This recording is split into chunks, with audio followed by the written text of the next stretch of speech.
what are some of the signals, the signs we can look out for? Because I think what you just said is so true, that we naturally get attracted to people's appearance, intelligence, charisma, access, because we haven't really been trained to view character. No. So I remember when I lived in the monastery, the highest quality or character trait that was considered the epitome of internal emotional evolution was humility.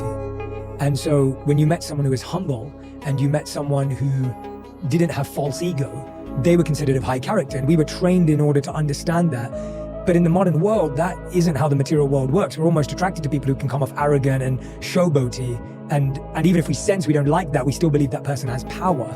And so what are things that we have to look out for? Well, also there are people who appear to be humble, but they're not really humble. Agreed. There's a lot of people now who feign humility because it's seen as a positive trait. Yes. So humans are born actors, and you have to kind of look behind the mask. So I tell people, I view it as strong or weak character. A strong character is a person who can take criticism, right? Who can work with other people, right? Who can deal with stressful situations, who can handle responsibility. And if there's something goes wrong, they take, I'm to blame for it. They don't look at other people. There's somebody you can rely on. You lean on them, and there's something there to lean on. You can rely on them in situations.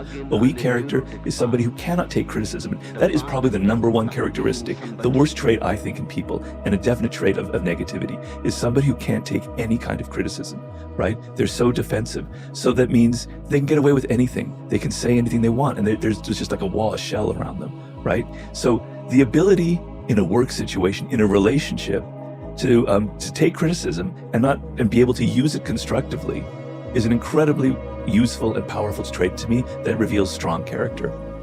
How people handle stress is a really good sign of their character. So in a work situation, people are good at faking it and pretending that they're very strong. But when it gets really stressful and there's a lot of pressure on it, the mask falls off and they reveal that they can't handle it. They're too weak. They're reacting to everything. They can't get out of the moment. They're so impatient, and fragile. And so the ability to handle stress shows that somebody has something strong inside of them, right? How they handle power, right? So when people are kind of climbing up the ladder in a group or in a job, they generally try and pretend like they're with the group.